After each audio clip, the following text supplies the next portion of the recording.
China और India का भी इस टाइम कन्फ्लिक्ट भी चल रहा है और इंडिया ने जो बोला है कि आप फ्लाइट जो सी है यहाँ पे नहीं हमारी इजाजत के बगैर उतार सकते। क्या पाकिस्तान भी ऐसा कोई स्टेप ले सकता है, कोई ऐसा कुछ बोल सकता है, स्टेटमेंट दे सकता है यूएसए को, चाइना को? मेरे साथ ही ऑडियंस भी हंसेगी।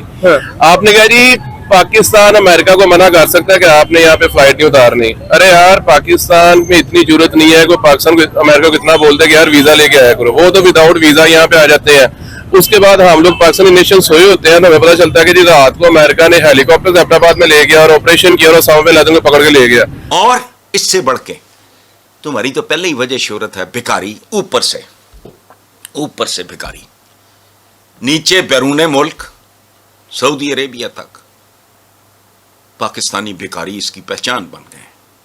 अब क्या होगा जब ये 2 नंबर डिग्रियां लेके ये वहां जाएंगे और कत्लेआम में मुलव्वस पाए जाएंगे, तो अगर कोई इमेज है, अगर मुझे नहीं पता को माड़ा मोटा कहीं को रह रू गया हो, वो भी खत्म हो जाएगा। ये कत्लेआम है, ये दहशतगर्दी की आखिरी इंतहा है। भारत पाकिस्तान को क्या कह रहा है दोस्तों, आपको पता है? भारत पाकिस्तान से यह कह रहा है कि जब तक तुम टेररिज्म बंद नहीं करोगे तुम्हारे साथ बातचीत नहीं होगी। जब तक तुम टेररिज्म बंद नहीं करोगे तुम्हारे साथ कोई बातचीत नहीं होगी। 100 साल तक ना करो, 100 साल तक कोई बातचीत नहीं होगी। हमने दरवाजा बंद कर दिया। और मोदी जी ने एक टेलीविजन इंटरव्यू में साफ साफ ये बोला था कि ये जो पूरा मैटर है पाकिस्तान के रिश्ते का, 10 साल तक मैंने उसमें ताला लगा दिया और मैं आगे भी बात नहीं करूंगा। तो ये भारत का प्रधानमंत्री कह रहा है, तो आप देख लीजिए फिर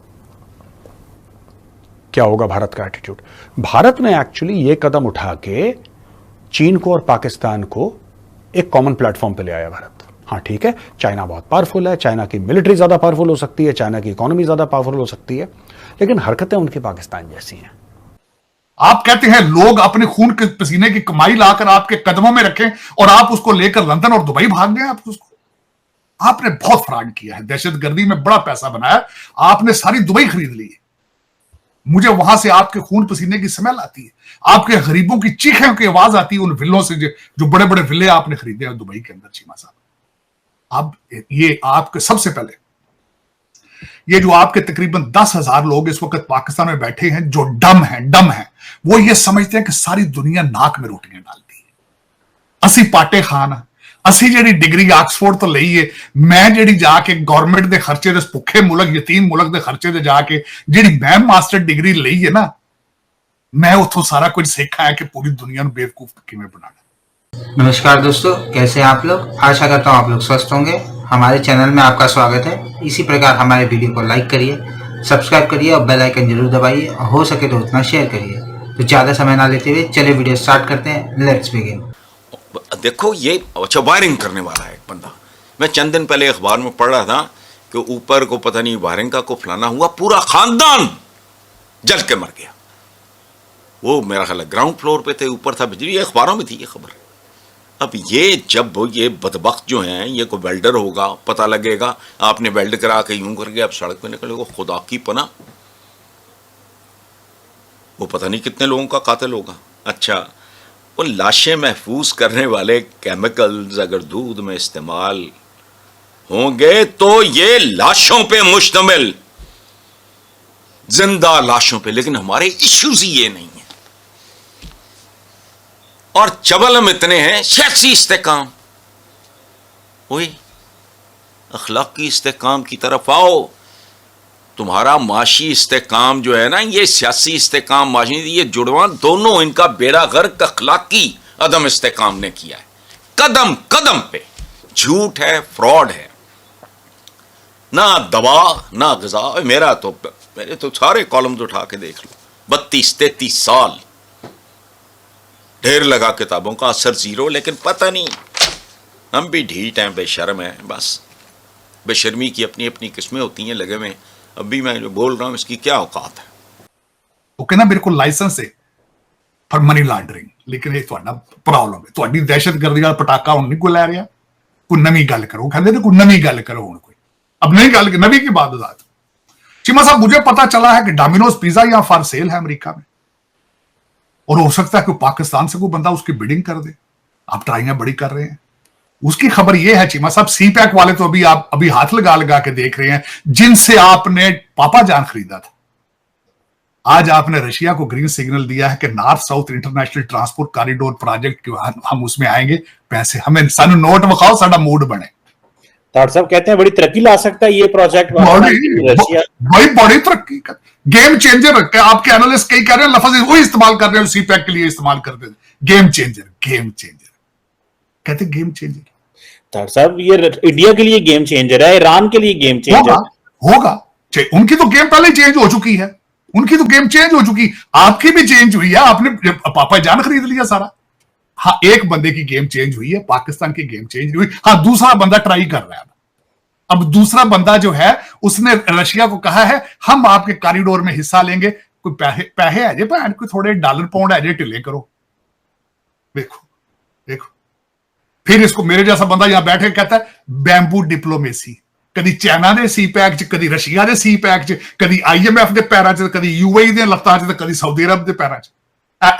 बैम्बू डिप्लोमेसी है चीमा साहब। और दूजा मुर्शद पाके उन्हें आज अपना दरबार लाया, उसने कह दिया, उसने कहा मैं नून लीग से बात करूं, इनकी तो हुकूमत ही खत्म होने वाली है। उसने कह दिया, उसने इनकी तो हुकूमत गई है। चीमा साहब, इस तरह मैंने आपको 1000 दफा कहता हूं, मैं भी एक ऐसे मुल्क में बैठा हूं जिसके जो ग्रिप जो इसकी दुनिया में लूज हो रही है। मैं भी एक ऐसे मुल्क में बैठा हूं कि जो इस वक्त दुनिया सफर कर रही है, जो जंगें यूक्रेन तमाशा हो रहा है इनकी अपनी नाकामियों की वजह से। लेकिन जिस तरह आप पाकिस्तान चल रहा है, ये चल नहीं रहा, ये घुटनों के बल रींग रहा है, ये रींग रहा है। कभी एक दर पे पैसा, कभी दूसरे पे पैसा, कभी तीसरे पे पैसा। और बार बार आपका वजीर आजम दूसरे मुल्कों में जाके क्या लफ्ज कहता है, हमने कशकौल तोड़ दिया है। और यार शक्ल तो देखो अपनी उसी पे। तो हमने बोला भैया अगर तुम्हारी हरकतें पाकिस्तान जैसी हैं तो फिर तुम्हें ट्रीटमेंट भी पाकिस्तान जैसा मिलेगा। Don't expect special treatment in this case. तो चाइना बड़ा छटपटा रहा है। चाइना पूरी कोशिश, पहले भी 1-2 बार रिक्वेस्ट कर चुका है चाइना, और पूरी जान लगा दी चीन ने कि यार किसी तरीके से भारत के साथ फ्लाइट शुरू हो जाए। मैं आपको एक और बात बताऊं, चाइना हरकतें उल्टी सीधी कर रहा है, लेकिन चाइनीज इकोनॉमी दोस्तों has taken a beating. After Covid इनको इतनी मार पड़ी है, अभी तक ये लंगड़ा के चल रहे हैं। पर जैसे एक आदमी होता है ना घमंडी, पैर से खून निकल रहा है लेकिन आपके सामने चेहरे पे मुस्कुराहट है उसकी, क्योंकि चाहता नहीं आपको पता लगे उसके पैर से खून निकल रहा है। चाइना उसी बंदे की जैसा है बिल्कुल। मैं 3 आपको बातें बताता हूं चाइना में क्या हुआ है। ये जो बाप कर रहा है ना फ्लाइट्स के लिए, ये क्यों कर रहा है? सबसे पहली बात, चाइना का जो रियल एस्टेट सेक्टर है, हाउसिंग सेक्टर है, डूब गया। चाइनीज ने खूब पैसे उठाए, डोमेस्टिकली खूब पैसे उठाए, अपने बैंकों से खूब पैसे उठाए। शहर के शहर, आपको पता है चाइना में गोस्ट टाउन्स हैं, लाखों दर लाखों फ्लैट बने हैं, लेने वाला कोई नहीं है। जब प्रॉपर्टी बूम चल रहा था तब लोगों ने खूब पैसे उठाए। एक बैंक से बोला कि आप, किसी ने बोला कि $1 बिलियन दो, किसी ने बोला $2 बिलियन दो, किसी ने ये वो। आई थिंक एवरग्रैंड करके कोई था उनका एक कंपनी, हवा निकल गई एवरग्रैंड की। और Evergrande was one of the biggest, China का तो बिगेस्ट था ही वो, one of the world's biggest था वो रियल एस्टेट कंपनीज, डूब के खत्म हो गई बिल्कुल। तो चाइना का जो रियल एस्टेट सेक्टर है, बड़े जूते पड़े हैं इनको और बड़े कलप रहे हैं। दूसरी चीज, बड़े बड़े चाइनीज बैंक्स डूब गए दोस्तों। आपने पैसा दिया, भाई बैंक पैसा कैसे कमाता है? बैंक आपको पैसा देगा, बैंक उस पर प्रॉफिट कमाएगा। आप बैंक से पैसा लेंगे, देखो बात सिर्फ यह है कि जब बैंक आपको पैसा दे रहा है तो उसका जो इंटरेस्ट है वो ज्यादा लेगा, ठीक है ना। बट जब यू सी इसमें जो डिफरेंस होता है इंटरेस्ट रेट में, उसी में तो बैंक खेलता है। आप समझ गए ना मेरी बात जो मैं कह रहा हूं? वो वीजा नहीं लेते और आप उनका वो फ्लाइट बंद करने की बात कर रहे हैं। ठीक है, नहीं हो सकता ऐसा। नहीं तो उन्होंने अगर आज इंडिया इस पोजीशन पे पहुंचा, कैसे पहुंचा? मतलब अपनी मर्जी के फैसले, अपनी कंट्री के लिए फैसले और सख्त फैसले। सर इंडिया के घर में दाने हैं। अच्छा, इंडिया को ये कि सारी दुनिया के दरवाजे मेरे लिए बंद हो जाए, मैं फिर भी खा पी सकता हूँ, और हम लोग मांगते हैं। आप ये देखो कि हर मुल्क कोई ना कोई चीज प्रोड्यूस करता है, दूसरी दुनिया को सेल करता है, उसके पास पैसे आते हैं। इंडिया इस टाइम IT, खाने पीने की चीजें और बहुत सी चीजें दूसरे मुल्क को एक्सपोर्ट करता है, हाँ, और उसके पास पैसे आते हैं। मेरे ज़हन में तो बड़ी देर का सवाल है कि यार हम लोग क्या एक्सपोर्ट करते हैं जहां से हमें पैसे आते हैं, हमारा मुल्क कैसे चल रहा है? वीक से कभी IMF दे रहा है। और वजह की बात, रोजों में ये जो ज़कात की खजूरें नहीं होती, अब तो वो भी सऊदीया से पाकिस्तान आने लग गई है। और हम लोग इतने करप्ट है, वो खजूरें हमारे गवर्नमेंट लेवल पे आती हैं, बजाय इसके गरीब लोगों को फ्री थे, हम लोग डिब्बों में डाल के सेल कर देते हैं। ठीक है, सऊदीया ये हालत है। सऊदीया से खास तौर पे याद आया, तकरीबन 900 से ज्यादा जो 1100 से ज्यादा लोगों की जाने गई हैं सऊदी अरेबिया में गर्मी की वजह से, जो मतलब मजहबी रसूमात के लिए वहां पे गए थे, हज के लिए मुझे वहां पे पता है, हज पे गए थे, उसमें कुछ 350 इजिप्शियंस हैं, कोई 180-90 इंडोनेशियंस हैं, कोई 97-98 इंडियंस हैं, 57-56 पाकिस्तानी है, उसके बाद सेनेगल के हैं और अफ्रीका कंट्रीज के हैं। ठीक है।